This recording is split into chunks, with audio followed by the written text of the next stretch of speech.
Hi, Michael from SpineWise, and today I'm here to talk to you about stress and gut function. Just a quick note, if you like the videos and like what we're doing, can you please like below, share it with your friends if you think it's relevant to what someone might be going through. Also, appreciate any feedback you can give us. Just obviously want to make sure we're on target with what people are looking for. If there's something in particular you want, please let us know. We can make some specially focused videos for you that may answer any questions you're looking to be answered. All right, so stress and gut function, what are we talking about?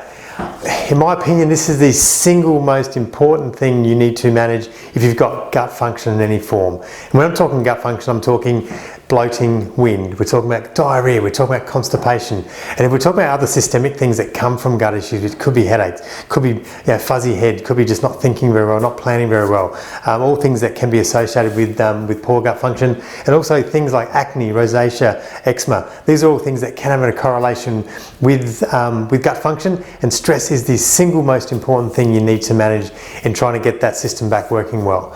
So what is it that stress does to the gut function, and why do we need to improve it? Okay, the first thing it does work with is what's called altered gut permeability. You've probably heard people talk about leaky gut. What they're talking about is that. So it's an altered to the permeability of the gut. So the gut is this internal tube that goes through our system. It's like a big long donut, but it's a selective membrane that absorbs and processes certain things. So it doesn't let everything come through. It's meant to be controlled. It's like a big physical barrier where things have to be passed through the cell or between the cell, but in a very controlled manner. When you get into a stress situation, what happens is cortisol affects the permeability and actually makes those junctions between the cells particularly more leaky, more permeable, which means things that shouldn't be getting into our bloodstream, could be unprocessed proteins or just things the body doesn't want, can get in and cause irritation to our immune system and have a cascade of effects across the body. So number one, very big in regard to that, and really obviously very critical. Okay, second thing that stress does is creates visceral hypersensitivity. What does that mean?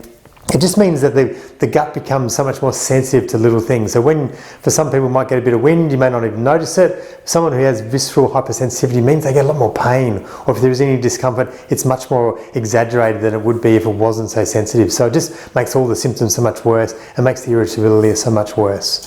The third thing that stress does is it actually reduces blood flow.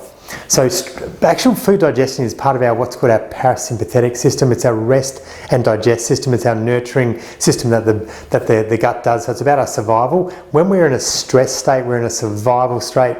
The body's not so concerned about processing food. That's not important. At the moment, I'm trying to get away. I'm trying to survive. I worry about eating and nurturing myself later. So if the body's in a sympathetic state, it's not worried about blood flow. It's not increasing blood flow to increase the absorption and nutrients coming out of our food. So we actually get a slowdown through our digestive system. So when the food's coming through into the small intestine, which is where it's being broken down to the last bit of breakdown happens and an absorption starts to take place, is we need actually increased blood flow when we're eating to bring those nutrients out. So if the blood flow is diminished, it's like coming out of a football ground and you're going into a 1-lane road as opposed to a 5-lane road. It just means everything's slower getting out, which means we maybe don't get the transport across, we don't get the nutrients we get through, but also it slows down the digestive system in general. So then things start to fester, we get a lot more reactions, food, a lot more wind and things going on. So there's three big things that stress is affecting in relation to gut function or gastrointestinal function, which are really critical. So the big thing going forward is, if this represents you and stress may be a component of yours, is getting your stress down. Now, I won't go in detail about any of the stress mechanisms. We've covered that quite readily in other things we've done. So what I will do is below, I'll put out some leads or some links to some of the other stress management things you can do. Have a look at those. If you've got any questions regarding either this content or anything regarding the stress size, please drop us a line. We'd love to be able to help you. All right, bye for now.